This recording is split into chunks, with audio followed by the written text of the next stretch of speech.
नाज़रीन, नौशेरो फिरोज़ में press club के डाहण ऐं सहाफ़ी ते हमलो कंदड़ जवाबदारनि जी गिरफ़्तारी लाइ एहतिजाजी मुज़ाहिरो कयो वियो। रिपोर्टर असद सोलंकी मूजिबि सखर नेशनल प्रेस क्लब के डाहण ऐं पडीदनि जे सहाफ़ियुनि ते हमलो कंदड़ जवाबदार गिरफ़्तार न करण ख़िलाफ़ सिंध सहाफ़ी इताद पारां यूनिस राजपड़ ऐं ज़फ़र टगड़ जी अॻुवाणी में एहतिजाजी मुज़ाहिरो कयो वियो।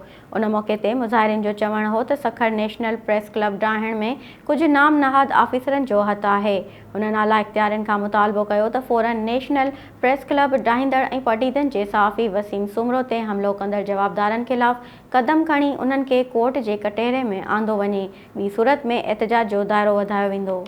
Soomro wallpapers and PVC panel shop 3D wallpapers की वसी रेंज जो आपके घर को बनाए आपके ख्वाबों की तरह खूबसूरत। बेहतरीन क्वालिटी के वॉलपेपर्स और सीलिंग्स बेहतरीन कलर्स और डिजाइन्स में दस्तयाब हैं। हैदराबाद, लतीफाबाद, कासमाबाद, जामशोरो, मीरपुर खास के साथ सिंध के मुख्तलिफ शहरों में सर्विस मौजूद है। हर किस्म के 3D वॉलपेपर्स और सीलिंग्स लगवाने के लिए अभी राब्ता करें। कॉन्टैक्ट रांजन अली सोमरो।